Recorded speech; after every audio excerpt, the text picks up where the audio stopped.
All right, so I think we've given enough time for everybody to enter the webinar. Hello, everybody. Once again, my name is Melissa, and I'm thrilled to be your hostess today as we invite you to this fantastic seminar, a part of Senior Living Live. So again, we've got a huge number of people who are tuning in today, over 300 of you. We are actually closing in on 400 individuals who have signed up for this webinar today, and our special guest speaker, Brandt Ross. So once again, let's go through a little housekeeping. All lines will be muted today. The good news is this is still going to be interactive, and so we want you to be a part of the conversation. There is a button at the bottom right hand of your screen that says Q&A. You can type out any questions that you might have for Brandt Ross, and we will get to them throughout the presentation. So our presentation today will take about an hour, and about the halfway point of that hour mark, we will stop, take a 5-minute break. You can grab something to eat or drink, or you can stick around and have your questions answered by Brandt Ross. So if we do not get to your questions at that time, it's okay. We will get to all questions at the end of today's presentation. All right, so sit back, relax, and enjoy, everyone. So I met Brandt Ross and his wife, Ginny, just a couple of months ago. Fantastic people, both extremely successful in their professional lives, in their personal lives. They have a huge family, great children. Both are also very independent people, and that is why their decision to move to a senior living community was so difficult, but it was the right decision for them. And that is our topic of discussion today. And without further ado, I would like to introduce you to our guest speaker, Brandt Ross. Thank you, Melissa. I am Brandt Ross, and I'm talking to you from Atlanta. And I will go right into the theme of the story I'm telling today, which is aging in place is an illusion. This is my personal commentary. An update. Since we all know, since early February of this year, our world has changed. Everyone has been impacted substantially. No matter who you are, what you do, and where you live, your life has changed dramatically. We are all in some sort of survival mode.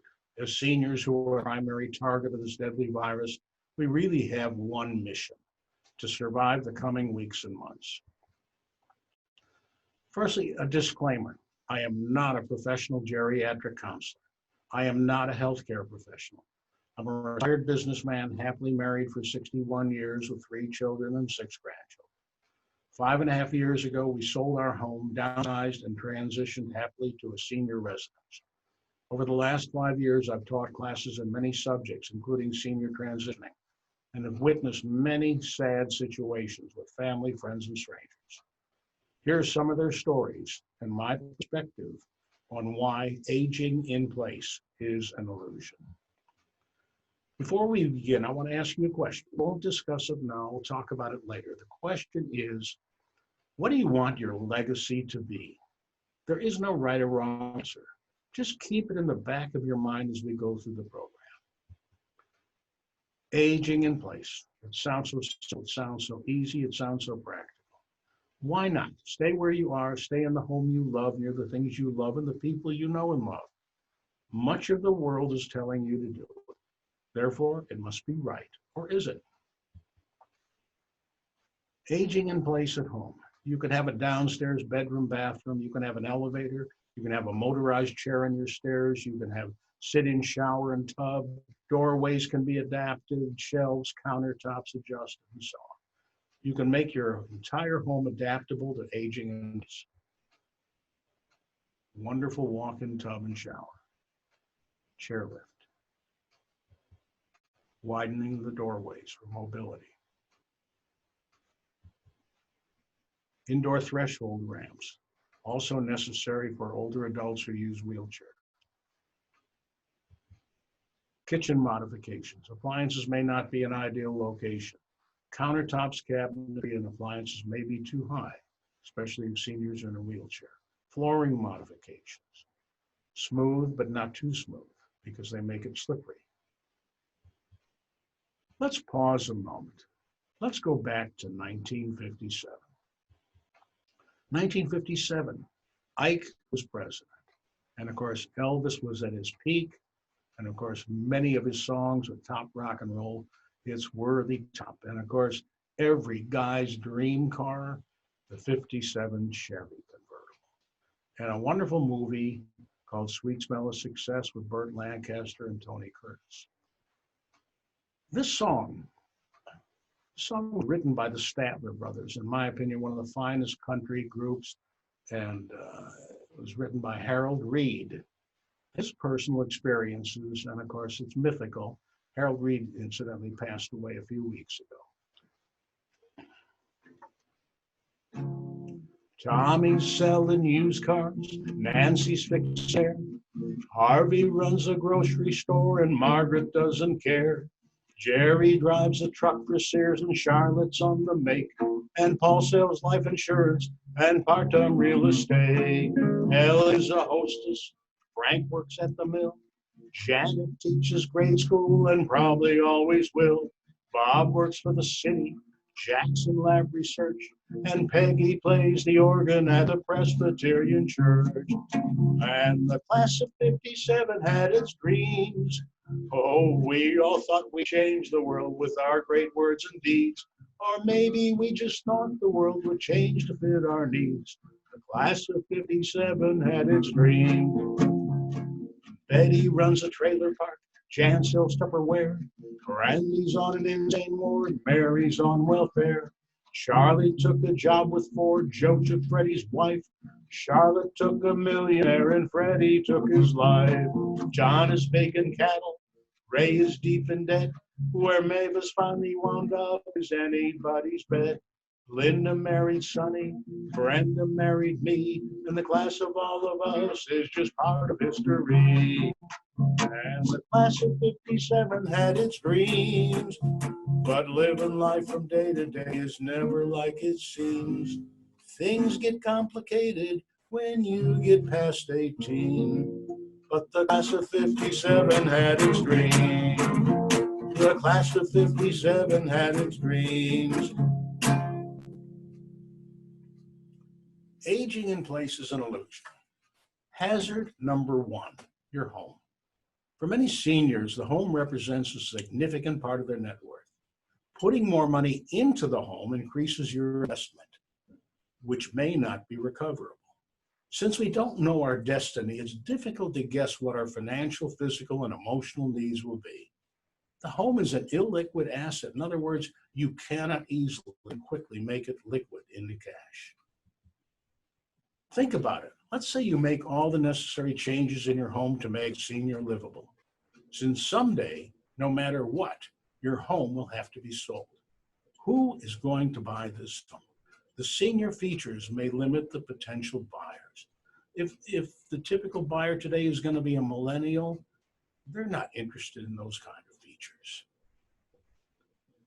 It's my personal opinion also that as we age, cash is king. Since we don't know our destiny, does it not make sense to have financial flexibility? Selling your home creates financial flexibility, especially in these difficult times. Every senior says, and I've heard this 1,000 times, I love my home. I love my home. Bulletin, your home does not love you. It will trip you. It will make you slip or fall. It will make unending demands on you. A new roof, plumbing, windows, HVAC, taxes, homeowner assessments, outside maintenance. Most importantly, no matter how much senior accessorizing you do, you are likely to be at more risk of an accident. This is an actual story of friends. The stories I'm going to tell you today are friends and family. I've camouflaged them to protect the innocent and the guilty. These are sad stories, but these are people. These are real stories, real people I know. Jeff and Eleanor, ages 76 and 73, had been married for 50 years. Both are retired after successful careers. They had two homes, one in downtown and one on the ocean. Eleanor had dementia and was finding it difficult to drive, and Jeff had to be a caregiver and do all the driving and errands. Their three children thought they should do something to plan for the future. 2019, 2 years later, Jeff Tripp broke his hip and was in hospital rehab for 2 months. One daughter had to fly in there for Eleanor. Today, Eleanor is in memory care. Jeff is in an assisted living facility. Both are unhappy. The children are attempting to deal with 2 homes and all this stuff. And more importantly, they are at odds with each other. Aging in place is an illusion. Hazard number 2. Stuff. What is stuff? For almost all seniors, the home has been used to collect the family, quote, heirlooms, and all the treasures that all families accumulate. The seniors harbor the belief that their children and grandchildren will want these treasures. With a few exceptions, you should realize that they probably do not. The longer you delay stuff disposal, the harder it gets. Getting rid of the stuff in your house generally requires assistance. Hiring a professional downsizer will help you through the process. Keep saying to yourself, it's just stuff. Our life is really about family and friends. Stuff and more stuff. Sam and Margot, 2018, both 75, lived in a large suburban home where they'd lived for 40 years. Sam loved his garden, both loved golf, and they were enjoying retirement. Their children lived nearby and all enjoyed family activities. They had discussed selling the house, downsizing, and maybe moving to a golf community. They put off any decision. 2019, Sam died of a sudden heart attack 6 months ago. Margot has been traumatized and being reclusive and unhappy. She refuses to engage in activities or any attempts to move or dispose of stuff. The children are becoming increasingly frantic and concerned about Margot's well-being. And unfortunately, everyone is angry.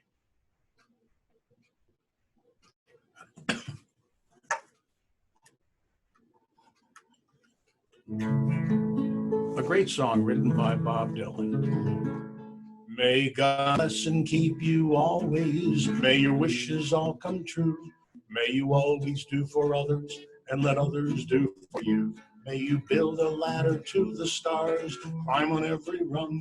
May you stay forever young, forever young, forever young.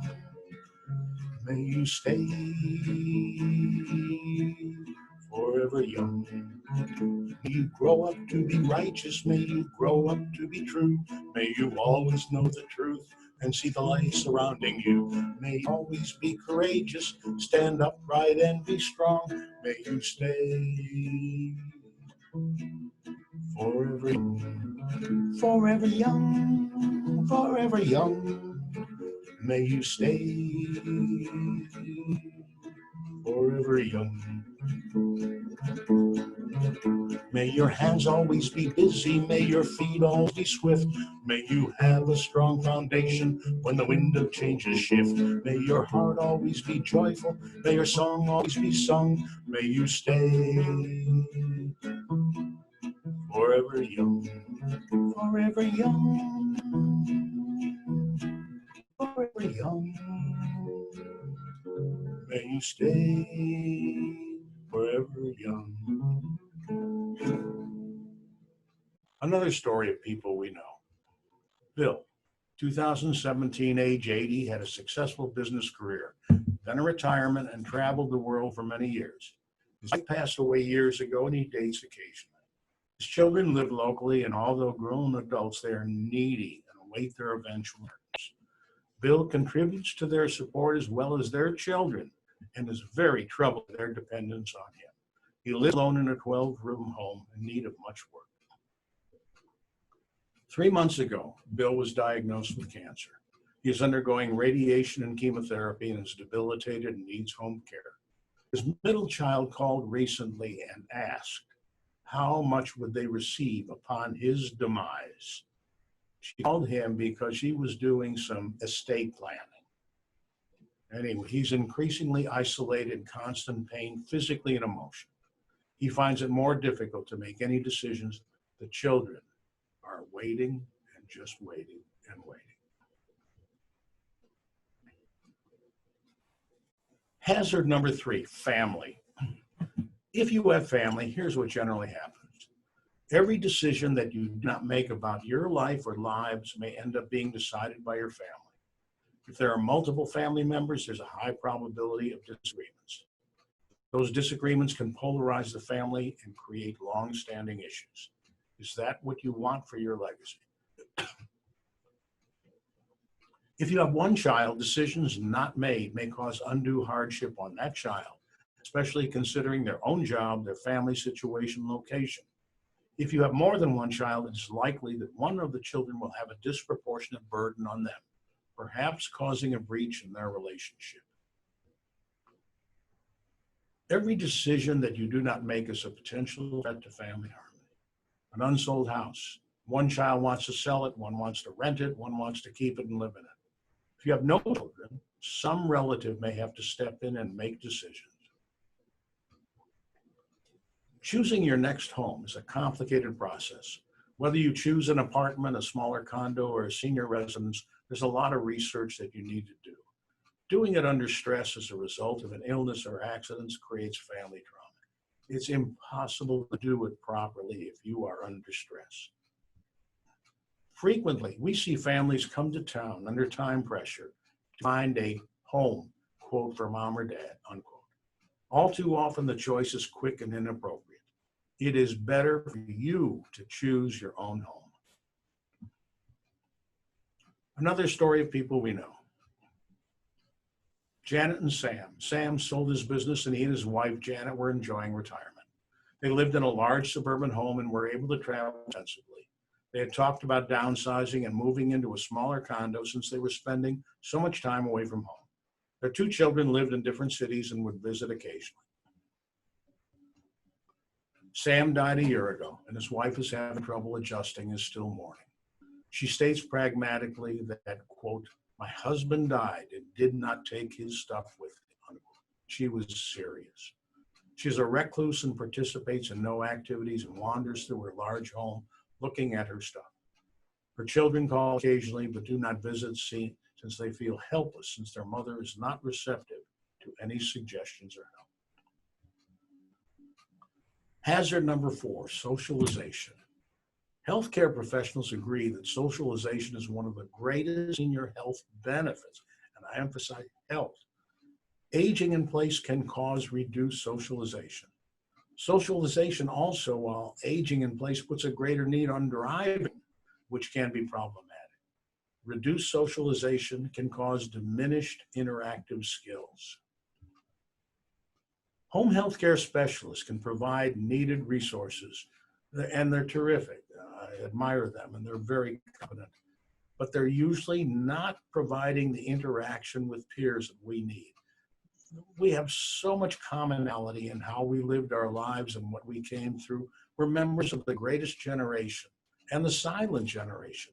We have many common bonds, shared experiences, many stories to share with our contemporaries, family, and friends. Another story of people we know. Nancy, age 73, retired from a successful business career. Her husband had died 5 years ago and left her financially secure. She lived in a large suburban home and was active in the community and volunteering. She had an active social life and would travel frequently with friends. Her 2 children both lived in the Midwest and had their own businesses and active families. Months ago, Nancy fell while shopping and broke her hip. The surgery was unsuccessful and had to be redone. She's in constant pain and unhappy. Her children flew in and convinced her she must sell her house and move. They spent one day home shopping for mom and moved her into an assisted living facility. She's unhappy with no one to talk to. The house is full of furniture and stuff, and it is on the market.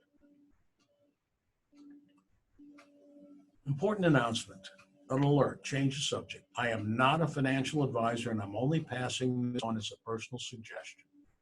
If you have multiple investment advisors, multiple banks, scattered accounts, I suggest you simplify and consolidate. I also believe that your investment structure, as guided by your advisor, should be conservative and reasonably liquid. Also, be sure to check any advisor that you use with FINRA. FINRA? What is FINRA?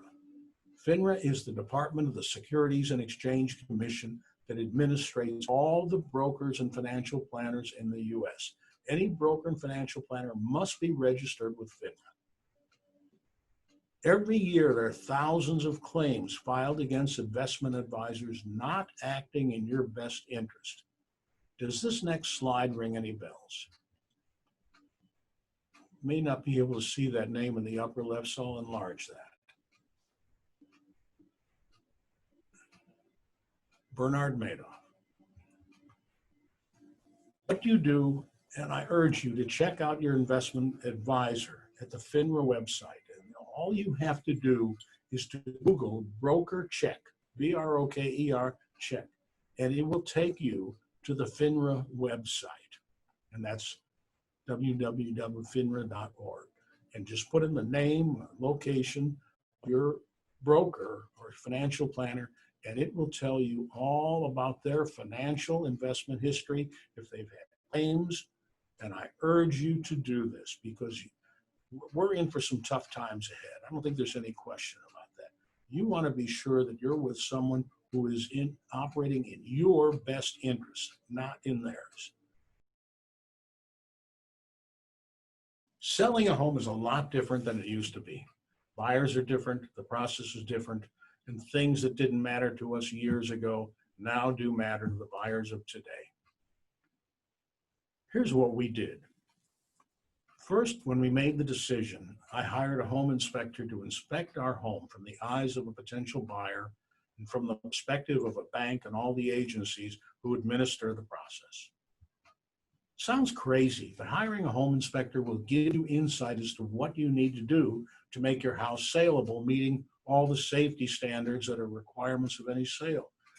Anybody who's been in their house for 15, 20, 25 years, the safety standards and the codes have all changed. And those things are going to make it very difficult because your house won't conform to standard requirements. By hiring your own inspector, cost will probably be from $300 to $500. You avoid last-minute surprises and deal killer issues. You're going to learn things that you did not know about your home. And then when you've selected your real estate agent, you decide what to fix and what not to fix. And that's important because that's where you need someone you can really rely on to give you guidance. Not everything has to be fixed. It's part of the negotiation process. At the very least, you'll know what the problems are and begin in an orderly way to fix them or ignore them. One of the common problems is mold, which is often seen as a frequent deal killer. Radon is another issue. Let's talk about stuff. And everybody loves their stuff. Me too. Here's a few suggestions on getting rid of stuff. Here's what we did. We went to an office supply store and bought packs of sticky labels and put them on everything in the house. Green label, we keep it. Yellow for our kids. Red, it's for sale. We Skyped with our children. It was really interesting. We did that. Only took about a half an hour. And they selected what they wanted, and we marked the yellow labels accordingly. Interestingly enough, each child wanted something different. We told our children they had 4 weeks to come get their stuff, or the yellow labels would become red labels. Then we planned our move, making sure that we wanted the green stuff. And that's the hard part. What do you really want to keep? Wherever you move, you'll be probably moving into a smaller home, condo, or apartment. Your furniture will probably not fit the size, decor, and layout of the new place. Once you've selected a new home, suggest that you buy new furniture to fit it. Put everything else into an estate sale with a professional downsizer. I love this cartoon. The fresh start. No way, we are not moving old rocks into a new cave. That's what my wife would have done. Let's take a moment to talk about storage units. And I know this is true in other major cities. Atlanta has just unbelievable number of storage units. It's probably a byproduct of all the apartment buildings that are being built and people don't have room to store. This is what a typical senior storage unit looks like. And this. Or this. My favorite cartoon. One day, son, this will all be yours. We did not face this problem, but if we had, this is what we would have done. Whatever was stored here was obviously not needed. Otherwise, it'd be in the home. My suggested approach: remove family archives, photos, Bibles, and take these to your home. Get someone, a downsizer, a friend to donate everything to a charity or dumpster. End your lease as soon as you can so that your storage unit looks like this. It's quite likely that if you don't take care of your storage unit, it will probably end up like this one day. Some suggestions for downsizing. It's not easy. It's best if you get help, hire a professional. One thing you will learn is that most collections have diminished in value. Expert advice in downsizing is essential. Today, since all of us are in various stages of isolation, it's a perfect time to begin downsizing. Order pressure-sensitive labels, as I described before, and get them from any office supply store. Just start with one room. Don't move anything. Put stickers on everything. Green I keep, yellow for family, red it's gone, and blue you can use for any other designation. Finish one room at a time and don't stop until you're done. The important thing is not to move anything. Just label everything. You'd be amazed how much better it goes when you're not forced to take things out and put them in on the box or something.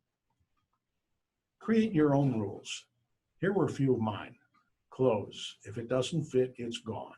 If I haven't worn it for a year, it's gone. Now, I'm going to talk to the men only. I know men, we're all guilty of this. I know women are not. We all have two wardrobes. We have the wardrobe that we wear today, and we have the other wardrobe, which is 10 pounds less. And we keep on saving that. But I urge you, get rid of the 10 pounds less wardrobe. Books, that was the toughest one for us. We had a couple thousand books. We love books. If I've read it or treasure it, then keep it.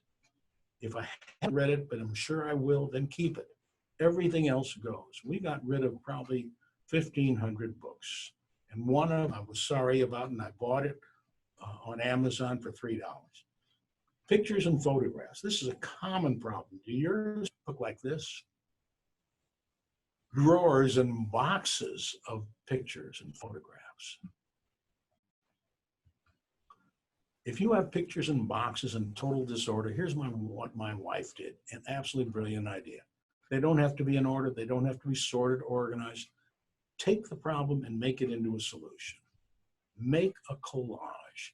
She started doing this almost 20 years ago, and they're not in any particular order. You can do it anyway. Just cut around and glue them to one of those cheap plastic framed pieces and so on. We've had these for so long. We made one for each of our kids and so on. They are absolute treasures, and you're able to enjoy them, look at them every day, and we do. It gives you a way to enjoy old pictures as something your kids will enjoy, and it will enable you to make something that is a problem into a wonderful solution. Where do you want to live? That's a really personal decision and guided by many aspects of your life, family, career, activities, interests, hobbies, financial circumstances, health. Your doctors have become more and more important where your doctors are located and medical facilities. In my opinion, for us, being near family members and friends and doctors was most important. And also, where do you want to live? Country, state, city, locale, community. Means you want to live in a house, a condo, apartment, senior residence. You want your family, friends, golf, whatnot. What can you afford is obviously a critical. First decision, rent or buy. It's a personal choice. I urge you, when you make your move, do not buy an apartment, home, or condo. I think it's a serious mistake. And based on my belief, the objective was to simplify, consolidate, and be liquid. When we started our search on senior residences, we selected those that were rental properties. Let's take a pause here. It's not possible to visit senior properties now, although you can do it in virtual. And I doubt if visiting any apartment complex is practical or feasible. What you can do is begin to decide what you want to do when the opportunity presents itself. Your mental and emotional preparation is critical. Use this time to plan and prepare. Think about your future. You really have two choices. Stay where you are and continue to age in place and take the risk of isolation and health hazards. Also, be aware that aging in place and having in-home health care can cost $20 an hour. If you figure this out, if you need full 24/7, that's $15,000 per month. That's an option. I mean, I think it's a dangerous option for the reasons I've mentioned. Or move and downsize to either a rental community or a senior residence. My opinion, life is about family and friends. And the most important aspect of senior life is socialization. Your stuff is just stuff. And of course, how important is good health? Unanswerable. The older we get, financial flexibility and liquidity become necessary because they create options. Some may say the future is bleak, is it not? I say the future is different, and in many respects it's better. It's about family, friends, living and learning, appreciating art, music, nature, and attending senior classes like this one. It's no longer about things. It's about appreciating everyone that we have around us, our family, old friends, and importantly, new friends. Remember the question, what do you want your legacy to be? Again, there's no wrong or right answer. It's a personal decision, but you need to think about it and decide what your priorities are. Think about it. I will share with you my answer. I want my legacy to be that my children and grandchildren and those that follow will be good friends. That's it. If my children and grandchildren are good friends, that means that the essence of our traditions, practices, family stories, relationships, and mutual respect will continue in some way through the generations. I will try not to do anything to jeopardize that. That's a wish and hope for my legacy. And for those that age in place, you're putting a relationship of your family in great danger. But that's my personal hope. Now, in Atlanta, the Journal-Constitution began a series last fall. It started with the fact that a particular senior residence, that a veteran, very aged veteran, was treated very badly and so on. And this drew a lot of attention in this area. And I urge people to read it, but be cautious in your judgment. I felt that they publicized select tragedies in order to A, scandalize an entire industry, B, sell newspapers, C, seriously seek to improve senior care. I wrote a letter which they did publish, and you may not be able to read this, I'll read it to you. Regarding monitor, don't attack assisted living homes. Regarding a beloved father, a night of betrayal on September 26th. There was no justification for this outrageous act at an assisted living facility. That said, you've cast a shadow on an industry that needs monitoring that does not need attack. I live at a senior residence and volunteer at multiple facilities across the Southeast. I'm a former CEO, and there's no more difficult business to run. It's a restaurant, it's a hotel, it's a hospital with a customer base of lovable but cranky old people. Those who serve in this industry are special. There are terrible exceptions, as in any industry. If anyone is frightened of moving to a senior facility because of your article, you've done all seniors an injustice. If seniors resort to aging in place, they risk tragic events and so on, including the destruction of the family. Update. I know that you all read about the severity of the coronavirus and its impact on senior residences, assisted facilities, and nursing homes. Because we are the vulnerable population, we can pick up the virus from innocent contact, usually staff or outside aides or visitors. I cannot comment on any other facility except where we live, the Renaissance Beach Tree in Midtown Atlanta, or Midtown. It's really called Buckhead. From mid-February to the present, their sole mission has been to protect the residents. In February, we began a lockdown, no visitors, social distancing at meals and all social events, temperatures taken daily. In March, we went to total quarantine, no leaving your apartment except for a medical or a short walk in the garden. All meals, snacks, treats are brought to the apartment. Visitors are not permitted. All packages and shipments are held for 24 hours, sprayed and cleaned, and then delivered to our apartment. Groceries that we order additional groceries, are delivered to our apartment. However, if you choose to leave without permission, you may not return. We've had some residents who have done that. Temperatures are taken daily of every resident and all staff, and of course, everyone is wearing masks. We speak in Zoom friendly with family and friends. We love the fact that every Sunday we get together with our whole family on Zoom, which is about 17 in total. That's really fun. Aging in place today has severe consequences, necessitating outside trips and contacts that can put seniors in jeopardy. Wherever you are, I urge you to follow the rules and guidelines issued by federal, state, and local municipal authorities. I am so happy that we are where we are. Yes, it is isolating, but I will tell you, the staff is so good. They've just absolutely been terrific. And that's extremely important to us now. Clarification, I'm not selling anything. My mission is to get you to do something and not procrastinate. If I can be of any help along the way, please feel free to reach out to me. Personal comment. I began facilitating classes about 5 years ago. I say facilitating because teach would imply that I'm an academic with credentials. I have none. Whether it is history, which I do primarily, or senior transition, for me, the greatest joy has been the interaction with other seniors and hearing the stories and the experiences that we share. I cannot emphasize how much enjoyment that provides. These truly are my people.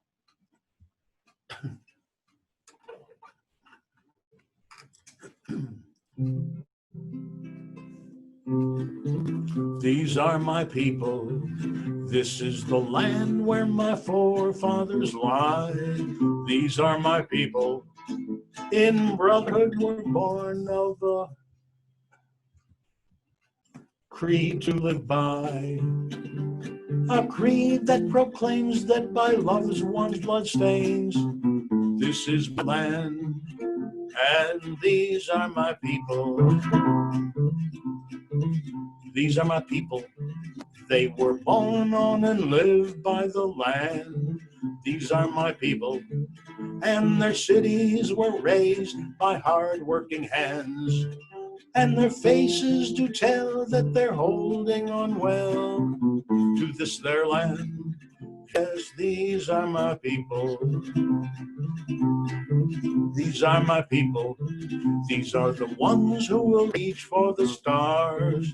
These are my people. They're the light of the earth, you can tell they are ours.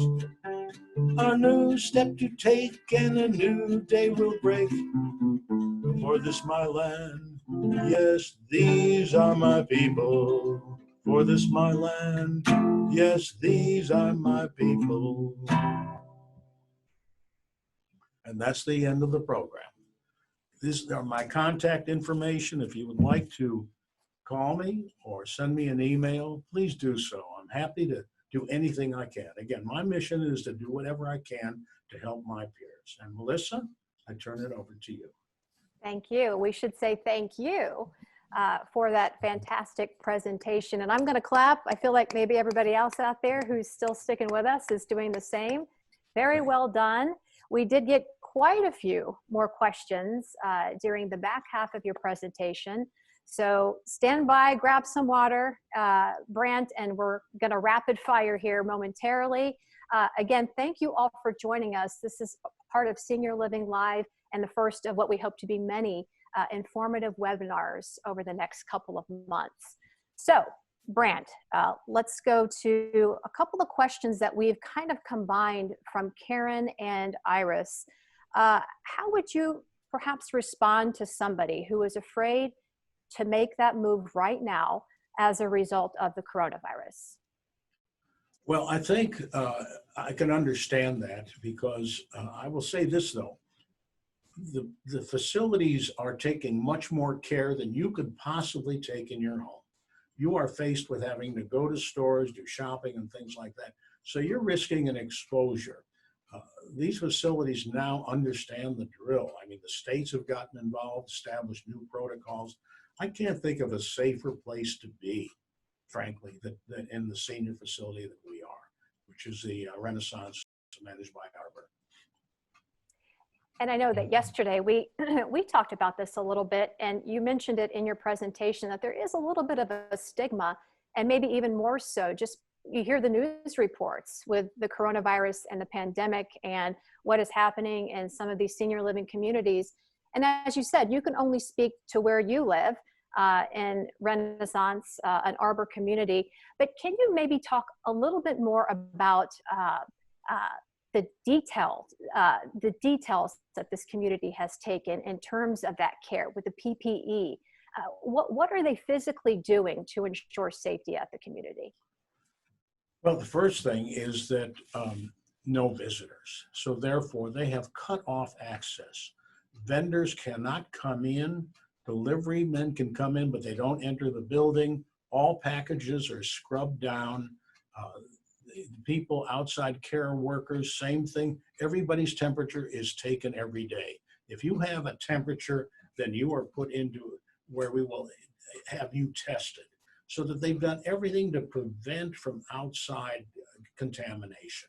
That's the biggest thing that you cannot do in your own home. If you get an air conditioning guy to come in and fix your air conditioner, you don't know what they may tell you they've gone through it and so on. But I know that we're in the safest place. And again, their mission and my mission is to protect us. And they're doing a great job. Yeah, great answer. So a couple of other questions that we have moving away from coronavirus. We had a question come in. How do you recommend to divest an estate for Medicaid purposes? Not my area of expertise, and I don't recommend it. Okay. Okay. Well, we do have your information up, so that is something if somebody wanted a little bit of information, or you could help them find that information. That is why we had Brandt's email up and his telephone number. You have been a fix-it man almost your entire professional career, and I know that you may be able to come up with that answer. So moving along, we have a couple more questions here. Going back to selling stuff. Wally wants to know, how can he sell his stuff and not be cheated with all the scamsters out there nowadays? Well, I'll answer it this way. You have to become dispassionate and detached from your stuff. You have to recognize that it's only stuff. There are some things that we are all personally attached to, but the reality is that you have to say to yourself, this is just stuff. I can't take it with me. So, I mean, I've got to think about doing something with it. You can enjoy part of it, but the fact is that this stuff has so little value today. You go to any downsizer and they will tell you that. I mean, like doll people, women especially, have these wonderful doll collections, but they've lost value. We had a family painting that my mother had valued 20 years ago at over $10,000. We sold it, it was worth about $3,000. So the value is diminished because we have a worldwide market. 20 and 30 years ago, it was a local market. Each dealer would make his own deals. Now you go on eBay, you can find out what anything is worth in 2 minutes. And you're going to be shocked when you see how little most things are. You mentioned making that move, and Janine has a question. What do you think about a senior move management, some of those services that help seniors with that move? I'm all in favor of it. Get as much help as you can. A good friend of ours just recently moved into an apartment, sold her house. Her husband died a year ago, and I was so happy for her. She got a move manager, someone that I've worked with in Atlanta, and she said it was so wonderful. Her back was hurting her. She was lifting boxes and so on. She stopped doing that. She said it was not a pleasure, but it was pleasant. But definitely get a move manager. Excellent. All right, well, we are going to go to the top of the hour here. We did promise you an hour of entertainment here and questions and answers. So we've got about 6 more minutes to go and more questions. Yeah. So if you need to take a quick drink, you can, Brandt, while I get to the next question. So somebody wants to know, what if you can't afford a retirement community? And I'm sure you may have heard this question before from friends or other family members. Well, the question is, how much can you afford? And that's something you have to determine no matter what you're going to do. The reality is that your home has a significant value if you're living in a house. And what you want to do is to take that house and convert it, as I mentioned, into liquidity. Make yourself, you would be amazed. Now, the typical 1-bedroom apartment in a senior facility, independent living, the average is about $4,000 a month. Now, people, when they hear that, they shudder and they say, I can't afford that. You'd be amazed at what you can't afford, because you'd be amazed at what expenses you're going to eliminate. All the expenses that you have in fixing your place and maintenance and electricity and gas and water, you're not going to have those expenses anymore. So that you really have to sit down with your financial planner, your advisor, your accountant, and figure out what you can afford. And I will tell you this, you'll be shocked at what you're paying now for your house and be shocked at what you really can afford. And I think Tom brings up a good point in the Q&A. It wasn't a question, but he did say, when you look at financial advisors or attorneys, if you're looking for legal advice, the best place to go to that, guys, is to an attorney. Yes. If you're looking for financial advice, yes, you recommend a financial advisor, correct? Correct. Absolutely. All right, so the next question we have, are there companies or individuals available to help with the process of finding the right senior community for you? Yes, there are. I don't recommend any of them in particular, but the thing that I do urge anybody to do before they try to hire a company that helps them, like, a place for moms, certainly, but they have arrangements with facilities. What you should do is start your own research independently. It's not hard to do. I mean, with the internet, you can go in. First of all, what you have to define is where, as I indicated in that chart, where do you want to live? That's the most important thing. Where do you want to live? Once you know where you want to live, then you can narrow it down. I had the good fortune, because I was teaching classes in many of the senior residents, I had the opportunity to visit so many of them. And so I didn't get a little bit of an idea. We visited them all again. But what you want to do is do your homework first. Look, you can go online and you can get a real good idea. You can visit places online, do a virtual tour, see what you want. You can see the room layouts. You can do so much by yourself and winnow it down to maybe 3, 4, or 5 properties that you actually want to visit. And so, but you can do so much homework. But if you'll have to plod through it. But it's invaluable, because you'll find the things you like in terms of location. You want to be in a green area, you want to be in a midtown area, or whatever. That homework you can do yourself. Perfect. And that will lead to the final question we have time for. We've got maybe less than 3 minutes to go. This is from Phyllis. And she did want to know, how can I go about finding a facility, and what kind of facility are you living in now, and how did you make that decision? And you did just answer some of those questions. That's a three-part question there. Well, the first thing I'll say, because someone made mention of this in a previous question, when you go to visit a senior facility, and good Lord willing, we'll be able to have that mobility, first thing you're going to see is you're going to see people on walkers and wheelchairs. Don't let that be off-putting. And the reason I say that is because this is the case of where people wait too long for something to happen. And something happens, and then they now are a captive. Someone else is going to make the decision for them. And that's why I urge people to do it when you're healthy and mobile and so on. The important thing is really to understand that you have so many options now. Those options diminish the more debilitated you are. Understood. All right, in our final minute here, I lied. So this is really the last question, but I think you're going to like this. From Dawn. She thanks you for sharing all of your wonderful information, and she wants to know, when does your album come out? I will put it this way. My original career was folk singing some 60 plus years ago, and this is the continuation of that short-lived career.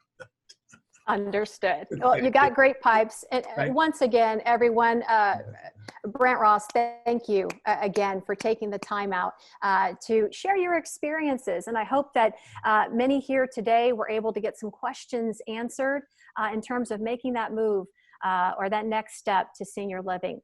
So once again, everyone, this is one of the first of, we hope, many webinars that we hope to share on for the Arbor Company. Many topics, of course, relating to senior living. Our next webinar topic is transitioning into senior living.